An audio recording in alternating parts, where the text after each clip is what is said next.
ऐसा लगा था कि जैसे बिहार का कोई दूसरा खान सर पैदा हो गया हो। बिहार के असिस्टेंट प्रोफेसर याद है आपको, ललन कुमार? जी हाँ, उनका नाम था ललन कुमार।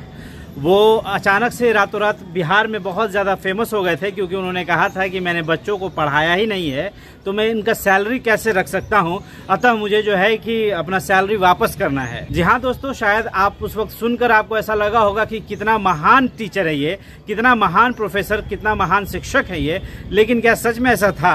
असिस्टेंट प्रोफेसर ललन कुमार छात्रों को बिना पढ़ाए सैलरी लेने से मना करने की चर्चा के साथ सुर्खियों में आ गए थे। बताया गया था कि उन्होंने ये कहकर 23 लाख की सैलरी लौटा दी क्योंकि उन्होंने बच्चों को पढ़ाया ही नहीं था। अब प्रोफेसर अपने बयान से पलट गए हैं। बिहार के असिस्टेंट प्रोफेसर ललन कुमार ने 2 साल 9 महीने की सैलरी में मिले 23 लाख रुपए कॉलेज प्रशासन को लौटाने की पेशकश की थी, जिससे वो काफी चर्चा में आए थे। उन्होंने दलील दी थी कि कॉलेज में छात्र पढ़ने ही नहीं आते हैं, इसलिए वो सैलरी लेने के हकदार नहीं हैं। मगर अब प्रोफेसर ललन कुमार बयान से पलट गए हैं। उनका कहना है कि ट्रांसफर न होने से दुखी होकर नाराजगी में ऐसा बयान दिया था। कॉलेज में छात्रों की अनुपस्थिति की बात भी लगभग गलत थी। हैरानी की बात यह है कि 23 लाख का चेक काटने वाले ललन कुमार के बैंक अकाउंट में 1000 से भी कम बैलेंस मिला है। ललन कुमार बाबा साहेब भीमराव अंबेडकर बिहार यूनिवर्सिटी के नीतीश्वर सिंह कॉलेज में कार्यरत हैं। कहा जा रहा था कि प्रोफेसर एमए के छात्रों को पढ़ाना चाहते हैं, लेकिन छात्र आते ही नहीं, उनकी पढ़ाई बेकार जा रही है। असिस्टेंट प्रोफेसर ललन कुमार ने छात्र नहीं आने को लेकर मंगलवार को विश्वविद्यालय के कुल सचिव को आवेदन देने के साथ साथ 2 साल 9 महीने के वेतन की राशि करीब 23 लाख का चेक दिया था। जी हाँ, जिसकी काफी चर्चा हो रही थी और रातों रात वो स्टार बन गए थे। ऐसा लगा था कि जैसे बिहार का कोई दूसरा खान सर पैदा हो गया हो, और उन्हें अपने इस बात को लेकर जरा सा भी अफसोस नहीं है कि मैं पैसे लौटा दूंगा और जो है कि रातों रात फेम हो जाएगा और रातों रात मेरा नाम इतना ज्यादा हो जाएगा। और हुआ भी बिल्कुल ऐसा ही, रातों रात स्टार बन गए थे ये टीचर। लेकिन जब भेद खुला, जब बातें पता चली, तो ये पता चला कि उनके अकाउंट में तो पैसा ही नहीं है, तो वो फिर कौन से पैसे लौटाने की बात कर रहे हैं। खैर, उन्होंने कुल सचिव और प्राचार्य को लिखित आवेदन दिया है, जिसमें स्पष्ट लिखा है कि 6 बार आवेदन दिया था, लेकिन अब तक उस पर कोई सुनवाई नहीं हुई, इसलिए मैं दुखी था। आवेदन में लिखा है कि कुछ निर्णय करने की स्थिति में नहीं था, भावनाओं को नियंत्रित नहीं कर सका और भावावेश में आकर आवेदन के साथ अपने समूचे वेतन की राशि का चेक प्रस्तुत कर दिया।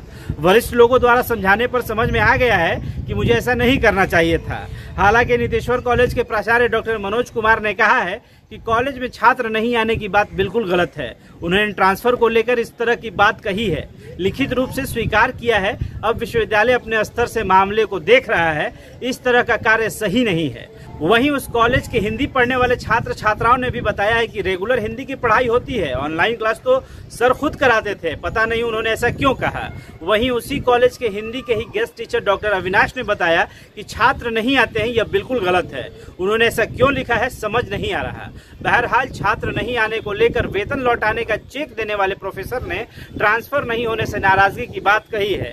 23 लाख रुपए का चेक काटने वाले ललन कुमार के बैंक खाते में 1000 से भी कम का बैलेंस है। तो अब आप ही बताइए कि वो कैसे अपनी इतनी भारी राशि देने की बात कर रहे थे। हालांकि उन्होंने अब कहा है कि मैं नाराज था, मैंने अपने ट्रांसफर को लेकर बहुत बार पत्र भी लिखा, लेकिन उसके ऊपर सुनवाई नहीं हुई। इस वजह से मैं दुखी था और मैंने ऐसा कदम उठाया।